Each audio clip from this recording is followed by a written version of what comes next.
అందరూ జొన్న రొట్టె చేయడం చాలా కష్టం అనుకుంటారు. యాక్చువల్గా నాకు కూడా జొన్న రొట్టె రాదు.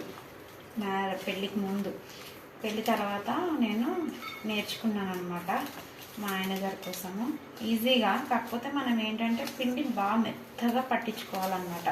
కొంతమంది ఏం చేస్తారంటే బరకగా పట్టేస్తారు. బరకగా పట్టినప్పుడు మనకు రొట్టెలు అనేవి విరిగిపోతూ ఉంటాయి అన్నమాట. చపాతీ పిండిలాగా చక్కగా మెత్తగా పట్టించుకొని చేయాలన్నమాట. నాకు అసలు పెళ్ళికి ముందు జొన్న రొట్టె తెలీదు. జొన్న రొట్టె చేయడం అంతకన్నా కూడా రాదు అసలు. నేర్చుకున్నాను. ఇలా చేసుకుని సింపుల్గా నేను ఈ 2 రొట్టెల కోసం కలుపుతున్నాను అనమాట.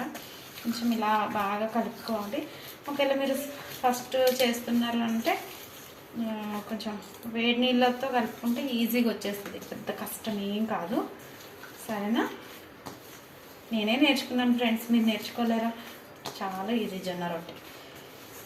ఎందుకంటే ఇప్పుడు షుగర్, బీపీలకి అన్నిటికి జొన్న రొట్టె తినమంటున్నారు కదా, అందుకని చెప్తాను. ఓకేనా?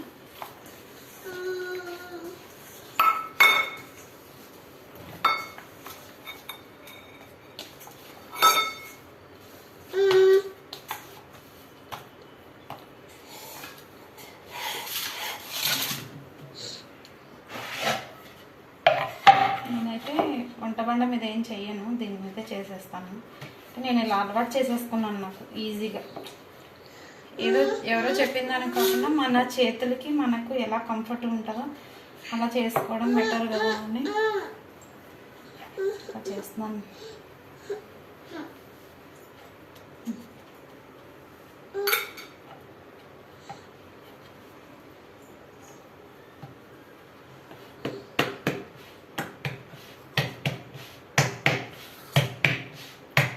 రెండు రొట్టెలు సరిపోతాయి ఫ్రెండ్స్, మాకిద్దరికి. మా ఆయనకు ఒకటి, నాకు ఒకటి అనమాట. ఒక్కొక్క రొట్టె తినేసి కొంచెం రైస్ తింటాం అనమాట లైట్గా. రాత్రిపూట లైట్గా తినాలి కదా.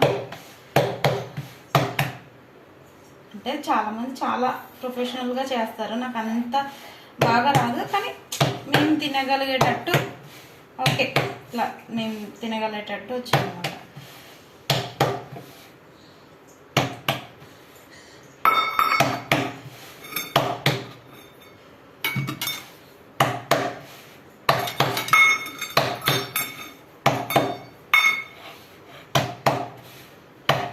మధ్యలో బాగా వెయిట్ పెరిగిపోయే వాళ్ళు చాలామంది జొన్న రొట్టెలు ట్రై చేస్తున్నారు కదా, ఒకసారి ట్రై చేయండి, వస్తాయి. 1 కిలో పిండి తీసుకోండి, 1 కిలో జొన్నలు పట్టించుకొచ్చుకోండి. అది అయిపోయేంత వరకు వచ్చినా రాకపోయినా ట్రై చేస్తూ ఉండండి. ఆ కేజీ పిండి అయిపోయే లోపల వచ్చేస్తుంది మీకు. అంటే ఎలా కలుపుకోవాలి, ఎలా నీళ్ళు వేయాలి అని తెలిస్తే సరిపోతుంది అన్నమాట. ఓకేనా?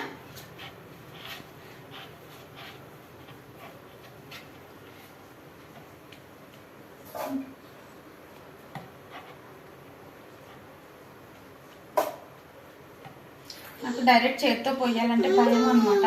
అందుకని ఇలా కొంచెం చిన్న కాటన్ ఉంటుంది కదా మన దగ్గర, ఏదన్నా వేస్ట్ క్లాత్ అది తీసుకొని